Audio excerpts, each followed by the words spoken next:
Hello students, welcome to Biosparks. आज हम पढ़ेंगे सेरीकल्चर के बारे में। तो सेरीकल्चर क्या होता है? सेरीकल्चर को हम सिल्क फार्मिंग भी कहते हैं, या फिर सेरीकल्चर को हम क्या कहते हैं कि जब हम रेयरिंग करते हैं सिल्क की, हम सिल्क वॉर्म की रेयरिंग करते हैं फॉर गेटिंग द सिल्क, तो हम उसे क्या कहते हैं? सेरीकल्चर कहते हैं। अब जो सेरीकल्चर है वो एक एग्रो बेस्ड इंडस्ट्री है, और इसको हम क्वीन ऑफ टेक्सटाइल या बायोस्टील भी कहते हैं, बिकॉज जो सिल्क होता है उसकी बहुत ज़्यादा स्ट्रेंथ होती है, और ये जो होती है सेकेंड लार्जेस्ट जो है प्रोडक्शन जो है इसका इंडिया करता है after date of the China.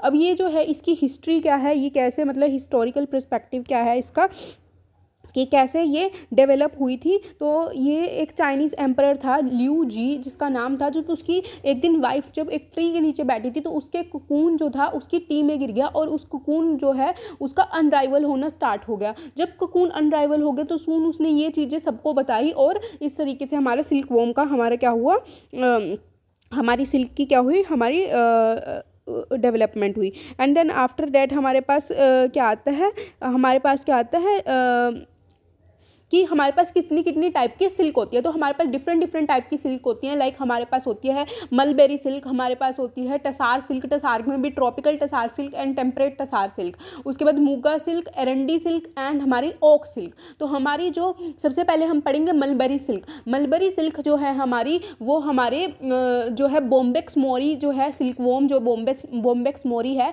वो हमारी मलबेरी सिल्क हमारी बनाता है। वो किस पर फीड करता है? सबसे पहले वो फीड करता है हमारी जो होस्ट प्लांट होता है इसका, मलबरी प्लांट जो होता है उसके ऊपर वो फीड करता है और हमारी मलबरी सिल्क बनाता है। जो मलबरी प्लांट होता है उसका साइंटिफिक नेम है मोरस इंडिका। अगर वो इंडिया की है स्पीशीज, फिर डिफरेंट स्पीशीज के नाम पे मोरस एल्बिका, मोरस सीरियाटा एंड मोरस लेटिफेरिया। और अगर हम सिल्क वॉर्म बॉम्बेक्स मोरी की अगर हम क्लासिफिकेशन देखें तो उसका फाइलम होता है arthropoda and class insecta, and order जो होती है इसकी lepidoptera, and the family is bombycidae and the genus is bombyx mori. बाकी जितनी भी ये बाकी की सिल्क है वो सेचुरिनिडी फैमिली से बिलोंग करती हैं, और ये बॉम्बीसीडिए फैमिली से बिलोंग करता है। अदरवाइज फाइलम सबका सेम होगा। उसके बाद जो हमारी इसकी अगर हम लाइफ साइकिल देखते हैं तो लाइफ साइकिल इसमें कंप्लीट लाइफ साइकिल है, that is the holometabolous type of life cycle. Complete life cycle और होलो मेटाबोलस लाइफ साइकिल का मतलब क्या है कि इसके पास egg, larva, pupa and adult चारों ही स्टेज हैं। अगर प्यूपा एब्सेंट होती है तो उसको इनकम्प्लीट लाइफ साइकिल बोलते हैं, या hemimetabolous type of life cycle बोलते हैं। ठीक है, तो अब हमारे पास क्या आएगी, इसकी 4 स्टेजेस हैं, जिसमें egg, larva, pupa and adult 4 stages इसमें आती हैं।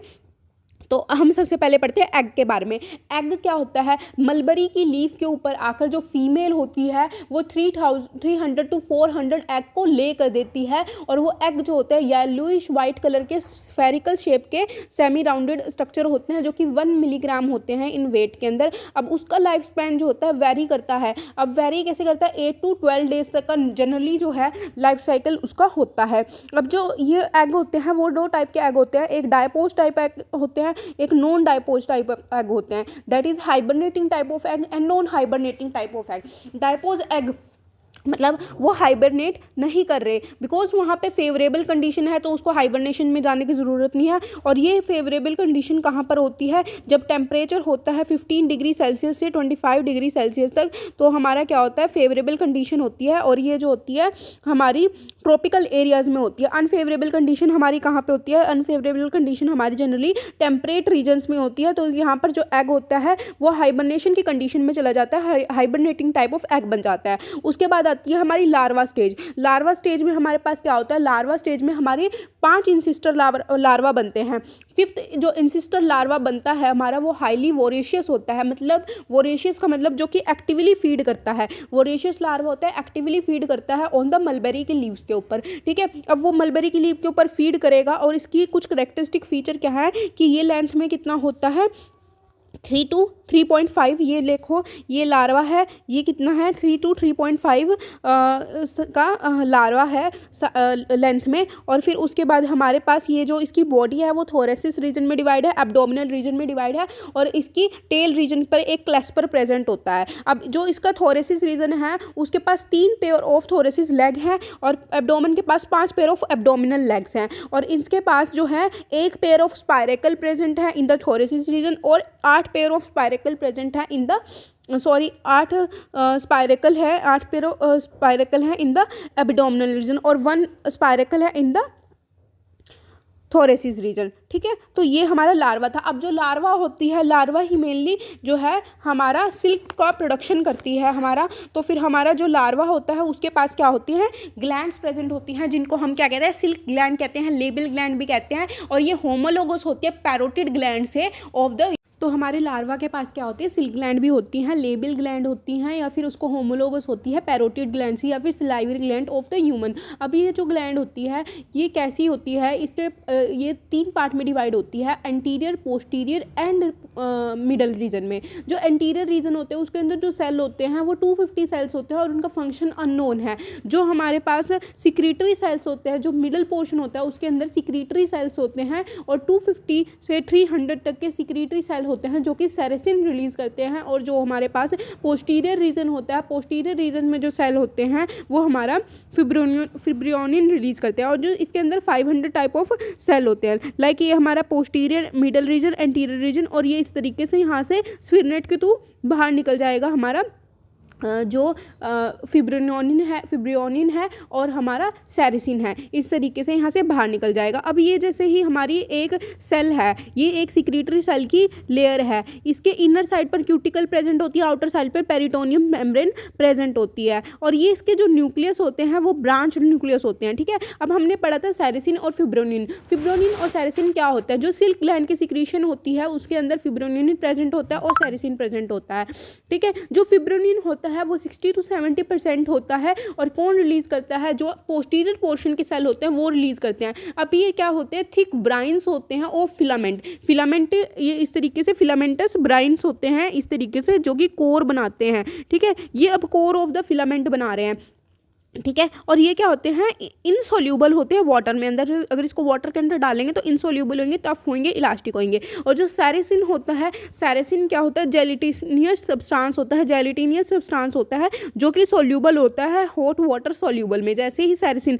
अब सेरेसिन एक गमी सब्सटेंस होता है, लाइक जैसे कि हमारे पास ये थिन फिलामेंट थी, ये हमारे पास थी ब्राइन्स ऑफ द फिलामेंट थी जो कि कोर बना रही है। इस तरीके से यहाँ पर गम रिलीज हो रही है, सेरेसिन रिलीज हो रही है हमारी, और ये है गमी सब्सटेंस जो कि हमें, जिसको हमने सेरेसिन कह दिया, और ये ब्राइन्स को टुगेदर होल्ड करके रख रहा है, जिसकी वजह से एक कुकून की फॉर्मेशन यहाँ पर हो रही है। कुकून की फॉर्मेशन यहाँ पर हमारी हो गई। जैसे ही कुकून की फॉर्मेशन हुई, अब हमारे पास कुकून की फॉर्मेशन के बाद हमारे पास क्या बनना है, प्यूपा बनना है। तो प्यूपा में हमारे पास ये जो होता है 20 to 25 डेज़ का हमारे पास क्या है, हमारे पास ये लार्वा बन जाता है। अब लार्वा के बाद हमारे पास क्या बनना है, प्यूपा बनना है। प्यूपा जो होता है 10 to 12 डेज़ का हमारा प्यूपा होता है, और जो process of formation of pupa है उसको हम क्या कहते हैं, प्यूपेशन प्रोसेस कहते हैं। Process of formation of pupa is called the pupation process. और ये क्या करता है, स्पिनिंग प्रोसेस से बनता है। अब उसके बाद अडल्ट आता है, 3 to 10 डेज़ का हमारा अडल्ट होता है, और जो अडल्ट होता है वो रोबोस्ट क्रीमी टाइप का जो होता है अडल्ट होता है, और ये इसके पास बाइपिकनेट टाइप ऑफ एंटीना प्रेजेंट होता है। लाइक ये बाइपिकनेट एंटीना है, ये एंटीना है, और ये इस पर इस तरीके से ब्रशिस टाइप का कुछ लगा हुआ है, जिसको हम इस फीचर को हम कहेंगे बाइपिकनेट टाइप ऑफ एंटीना। ठीक है, और ये पुअर फ्लाइज होते हैं और फ्लाई नहीं करते। ठीक है, फीडर नहीं होते, नॉन फीडर होते, फीडिंग नहीं करते, और ये क्या करते हैं, एल्कलाइन सब्सटेंस सिक्रीट करते हैं, जिसकी वजह से जो हमारा सेरेसिन है वो डिज़ोल्व हो जाता है। अब सेरेसिन डिज़ोल्व हो गया तो ये हमारा फाइब्रिन जो थे अलग अलग हो गए, और ये जो है हमारा, ये जो हमारा अडल्ट है ये बाहर आ गया। ठीक है, ये अडल्ट जो है इस तरीके से ये हमारा एग से बाहर आ गया। ये एग था, इस एग से हमारे ये प्यूपा है, इस प्यूपा से बाहर आ गया हमारा अडल्ट। ठीक है, अब अडल्ट जो है वो हमारा बाहर आ चुका है, और ये जो है हमारा 3 to 10 डेज़ इस अडल्ट की लाइफ साइकिल है। अभी ये जो है हमारे फिर से 400 to 500 के करीब हमारे एग को ले करेगा, और फिर से ये साइकिल रिपीट हो जाएगी। अगर हम 5500 से 6000 तक के कुकून ले लेते हैं तो हमारा 1 kg ऑफ रॉ सिल्क हमें मिलता है। और अगर हम जो सिल्क होती है उसको हम ग्राम में मेज़र करते हैं, अगर हमने एक सिल्क लिया, अगर हमने उसको ग्राम में मेज़र किया और 900 मीटर हमने सिल्क लिया, ठीक है। अब 900 मीटर सिल्क लिया और हमने उसको ग्राम में मेज़र किया तो उसको हम कहते हैं डाइनियर, ठीक है, डाइनियर। जब हम 900 मीटर लॉन्ग सिल्क लेते हैं और उसको ग्राम में हम उसका वेट करते हैं तो हम उसको कहते हैं डाइनियर, ठीक है। तो हमारे पास ये हो गया डाइनियर, हमें पता लग गया क्या होता है, और अडल्ट सिल्क का पता लग गया हमें क्या होता है। तो उसके बाद हमारे पास हमने पढ़ी थी मलबरी सिल्क। मलबरी सिल्क के बाद अब हम क्या पढ़ेंगे, डिफरेंट टाइप की दूसरी हम सिल्क्स पढ़ेंगे। और ये देखिए, जैसे हमारे पास डिफरेंट टाइप की स्पीशीज़ होती हैं ऑफ द सिल्क वर्म। हमने क्या पढ़ी अभी, बॉम्बेक्स मोरी पढ़ी। बॉम्बेक्स मोरी ने वाइट कलर का सिल्क बनाया था और हमारे पास उसकी फैमिली थी बॉम्बे सीडी फैमिली थी। मलबरी सिल्क का प्लांट जो था, मलबरी प्लांट पे वो ग्रो कर रहा था, ठीक है। और उसके बाद बॉम्बेक्स मोरी उसको बॉम्बेक्स मोरी जो था उस पर फीड कर रहा था। अभी ये जो होती है नेटिव स्पीशीज़, कहाँ की नेटिव स्पीशीज़ है, Japan, Italy, France and Russia, ठीक है। Japan, Italy, France and Russia ये जो है इसकी नेटिव स्पीशीज़ हैं, ठीक है। और इंडिया के अंदर आंध्र प्रदेश, कर्नाटका, वेस्ट बंगाल एंड जम्मू एंड कश्मीर के अंदर ये जो है ग्रो की जाती है। ये हमारी मलबरी सिल्क थी। मलबरी सिल्क के बाद हमने क्या पढ़ा था, टसार सिल्क। टसार सिल्क जो हमारी ट्रॉपिकल रीजन में भी हो सकती है, टेम्परेट रीजन्स में भी हो सकती है। तो टसार सिल्क के बारे में हमने पढ़ा था। ये जो होती है ब्राउन कलर की सिल्क होती है और ये जो होती है टफ सिल्क होती है, गुड क्वालिटी की सिल्क होती है, पर जैसे ही कॉन्टैक्ट में आती है एयर के साथ ये जो होती है हार्डन हो जाती है। इसमें जो प्लांट होता है वो कौन सा होता है जिस पर हमारा सिल्क वॉर्म फीड करता है, वो कौन सा होता है हमारा, यहाँ पर फिग हो सकता है, बेर हो सकता है, और साल का प्लांट भी हो सकता है, ओक का प्लांट भी हो सकता है, ठीक है। और ये जो होती है जो सिल्क वॉर्म यहाँ पे जो फीड कर रहा है उसका नाम है एंथीरिया फाफिया, ठीक है। एंथीरिया फाफिया, ये रहा एंथीरिया फाफिया।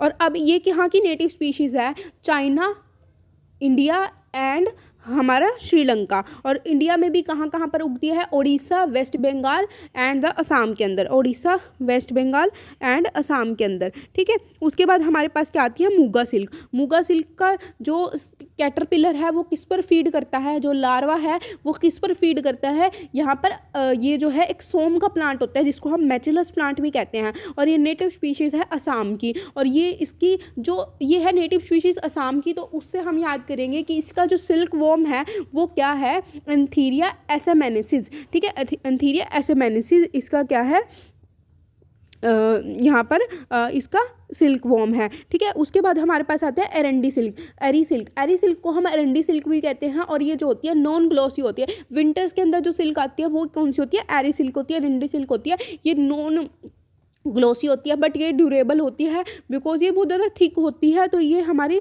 विंटर के कपड़े बनाने में यूज़ होती है। इसको एरंडी सिल्क भी कहते हैं। और इसमें जो सिल्क वॉर्म होता है वो किस पर फीड करता है, वो फीड करता है हमारा कैस्टर की लीफ पे। और सिल्क वॉर्म इसमें क्या है उसका सिल्क वॉर्म जो कैस्टर के ऑयल पे, लीफ पे वो फीड कर रहा है, उसका नाम क्या है, अटैकस रेसिनी, ठीक है। क्या है, अटैकस रेसिनी। ये देखो अटैकस रेसिनी, ठीक है, जो है इसका नाम है। उसके बाद हमारे पास क्या होती है, हमारी एरंडी सिल्क होगी। और लास्ट हमारे पास क्या है, ओक सिल्क। ओक सिल्क के नाम से पता लग रहा है किस पर फीड करेगी, ओक के प्लांट के ऊपर फीड करेगी। हाईली जो है ग्लॉसी होती है और ये जो होती है बहुत ज़्यादा ड्यूरेबल होती है, गुड क्वालिटी की सिल्क होती है, तो कॉस्टली भी होती है, ठीक है, कॉस्टली होती है। और इसकी फैमिली हमने पढ़ी थी, सेचुरिनिडी इसकी फैमिली थी। और इसकी जो फैमिली थी सेचुरिनिडीज़ की फैमिली थी। और ये जो है कहाँ प्रोड्यूस होता है, ये भी चाइना और जापान के अंदर प्रोड्यूस होता है। और इंडिया में Himachal Pradesh, Jammu and Kashmir, UP and Manipur के अंदर, ठीक है, Himachal Pradesh, Jammu and Kashmir, UP and Manipur के अंदर। और ये जो हमारा एरी सिल्क था उसमें से 95% प्रोडक्शन कहाँ पर हो रही थी, असम में हो रही थी और मेघालय में हो रही थी। बाकी जो वेस्ट बंगाल, उड़ीसा है, बिहार है, वो भी कुछ अमाउंट के सिल्क जो है ये प्रोड्यूस कर देता है, ठीक है। और oak silk generally China and Japan की नेटिव स्पीशीज़ है। और इंडिया के अंदर भी मणिपुर, यूपी और जम्मू एंड कश्मीर के अंदर ये ग्रो होता है। अब ग्लोबल प्रोडक्शन क्या है हमारी सिल्क की, जो सिल्क होता है उसकी ग्लोबल प्रोडक्शन क्या है, चाइना जो है 83% जो है सिल्क को प्रोड्यूस करता है। इंडिया 14% सिल्क को प्रोड्यूस करता है। ब्राज़ील सिर्फ 1% को प्रोड्यूस करता है, और बाकी की जितनी सारी कंट्रीज रह जाती हैं वो पूरी मिलकर 2% ऑफ द सिल्क को प्रोड्यूस करती है। एंड तो अब ये है हमारा सिल्क कल्चर। सेरीकल्चर हमने पढ़ा कि rearing of silkworm to get the silk, तो उसको हमने क्या कह दिया, सेरीकल्चर कह दिया। एग्रो बेस्ड इंडस्ट्री थी, और क्वीन ऑफ टेक्सटाइल थी ल्यू जी वूक, जो एम्परर चाइनीज़ एम्परर था, उसकी वाइफ ने इसको बताया था। 5 टाइप की हमने इसमें स्पीशीज़ पढ़ी, that is bombyx mori, antheraea paphia, antheraea assamensis, attacus ricini and antheraea pernyi. ठीक है, उसके ऊपर हमने 5 टाइप की डिफरेंट सिल्क पढ़ी, that is the tasar silk, erandi silk and muga silk and oak silk. कहाँ कहाँ की नेटिव स्पीशीज़ हैं हमने उसको पढ़ा, और किस टाइप की सिल्क प्रोड्यूस करती हैं, क्या फीड करती हैं। पहला क्या फीड करती थी, मलबरी प्लांट को फीड करती थी, और जो मलबरी सिल्क थी, और एंथीरिया फाफिया जो है वो ईट करती थी ओक को, साल को, फिग को, बेर को, और जो हमारी मूगा सिल्क थी वो हमारी कैस्टर ऑयल एरेंडी सिल्क कैस्टर को फीड करती थी, और मूगा सिल्क सोम के प्लांट को, मैचिलस को फीड करती थी, और ओक सिल्क से पता ही लग रहा था कि वो ओक को प्रोड्यूस करती थी। फिर हमने ग्लोबल प्रोडक्शन देखी ऑफ द सिल्क की क्या क्या ग्लोबल प्रोडक्शन है। उसके बाद हम जो है यहाँ से अब नेक्स्ट वीडियो में हम पढ़ेंगे कि सिल्क को हम कैसे कल्चर करते हैं, सिल्क की कल्चर के लिए क्या क्या रिक्वायरमेंट्स हैं, और उसके बाद हम जो है पढ़ेंगे डिसीज़ क्या होती हैं सिल्क वॉर्म की। ठीक है, और जो प्लांट होता है जहाँ पे जिसके ऊपर सिल्क वॉर्म जो होता है फीड करता है और हमारा सिल्क की प्रोडक्शन करता है, उनमें क्या क्या डिसीज़ होती हैं, तो ये हम सब कुछ नेक्स्ट वीडियो में पढ़ेंगे। अगर आपको ये वीडियो अच्छी लगी तो इसको लाइक करें, शेयर करें, सब्सक्राइब करें। Thank you.